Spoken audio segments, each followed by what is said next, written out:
السلام علیکم. آپ کو پتہ ہے کہ ہم سورہ مائدہ پڑھ رہے ہیں اور اس کی ہم نے تقریباً ماشاءاللہ 104 آیت جو ہیں وہ کمپلیٹ کی ہیں.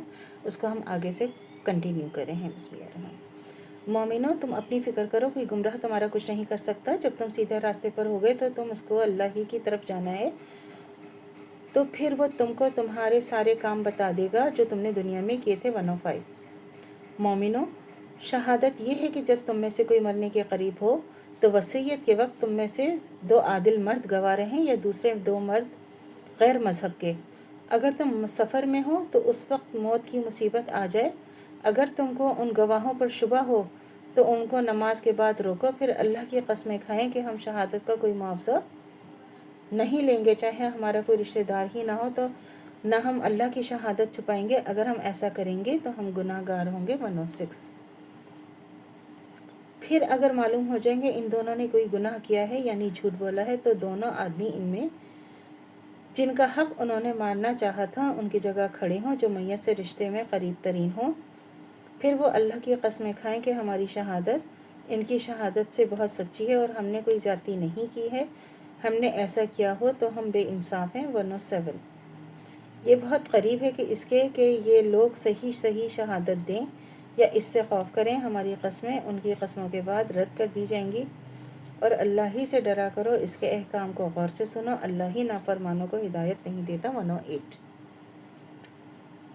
آپ یہ دیکھیں ماشاءاللہ اس میں اللہ تعالیٰ نے وصیت کا جو ہے نا طریقہ بتا دیا ہے. اس میں اللہ تعالیٰ وصیت کی جو ہے گواہ ہونا آپ کے لیے بہت ضروری ہے، اور گواہ بھی وہ ہوں جو نیک ہوں اور جو آپ کی شہادت دینے والے ہوں. صحیح نیک لوگ ہونے چاہیے. ایسا نہ ہو کہ جھوٹے فریبی لوگ ہوں اور وہ پتہ چلا کہ وہ لالچ کریں کہ آپ ان کو کچھ دیں گے تو وہ دیں گے. وصیت آپ میں آپ کے گواہ صحیح گواہی دیں گے، تو ورنہ ایسے لوگوں کو گواہ بنانے کی ضرورت نہیں ہے. اور ان سے پھر اللہ نے یہاں تک کہا کہ اگر آپ کو شبہ ہو تو آپ نے ان سے پکا وعدہ لینا ہے. ان سے اللہ کی قسم اگر وہ ہوں گے تو وہ اپنی بات صحیح رکھیں گے. اور پھر یہ کہ اگر یہ دیکھیں نا کس طرح انہوں نے کہا کہ پھر اگر معلوم ہو جائے کہ ان دونوں نے کوئی گناہ کیا ہے یعنی جھوٹ بولا تھا، تو آدمی ان میں جن کا حق انہوں نے ماننا چاہتا کہ ان کی جگہ کھڑے ہوں جو میت سے رشتے میں قریب ترین ہوں. پھر وہ اللہ کی قسم کھائیں کہ ہماری شہادت ان کی شہادت سے بہت سچی ہے اور ہم نے کوئی زیادتی نہیں کی ہے، اور ہم نے ایسا کیا تو ہم بے انصاف ہیں. یہ دیکھیں اللہ تعالیٰ کہ اگر معلوم ہو جائے کہ ان جو آپ نے گواہ بنائے اگر معلوم ہو جائے کہ وہ کس طرح کے آدمی ہیں، تو قریب ترین رشتہ دار جو ہیں وہ اللہ کو حاضر و ناظر جان کے اللہ کو اپنا گواہ بنا لیں. اس کا مطلب ہے تو اور صحیح شہادت دیں.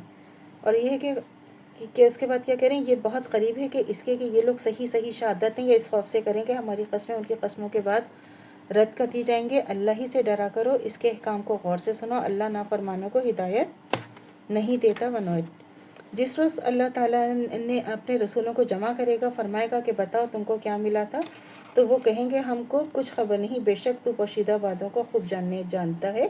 109. جب اللہ کہے گا کہ اے عیسیٰ ابن مریم تم میرے انعام کو یاد کرو جو تم پر اور تمہاری والدہ پر کیا گیا ہے، جب میں نے تم کو روح القدس سے تائید دی. تم آدمیوں سے گود میں بھی کلام کرتے تھے اور بڑی عمر میں بھی، اور جب میں نے تمہیں کو کتابیں اور دانائی کی باتیں اور توریت اور انجیل کی تعلیمات دیں، اور جب تم گارے سے ایک شکل بنائے تھے مثلاً پرندے کی شکل، تو میرے حکم سے پھر وہ تم اس میں پھونک مار دیتے تھے، تو پھر میرے حکم سے وہ پرندہ بن جاتا تھا. اور میرے ہی حکم سے تم معجزات اوندھے کو، برس کے بیمار کو اچھا کر دیا کرتے تھے، جبکہ میرے ہی حکم سے مردوں کو زندہ کر دیا کرتے تھے. اور جب میں نے بنی اسرائیل کو تمہارے قتل و ہلاکت سے باز رکھا، جب تم دلیلیں لے کر ان کے پاس آئے، پھر ان میں جو کافر تھے انہوں نے کہا یہ تو کھلے جادو کے سوا کچھ بھی نہیں ہے. 110. تو اللہ سے دعا کرنی چاہیے جو ہمارے ایمان ہے مدد قائم دائم رہے، خاتمہ بخیر ایمان پر ہو. اجازت دیجیے. اللہ حافظ. میرے چینل کو لائک کیجیے، شیئر کیجیے، سبسکرائب کیجیے. شکریہ.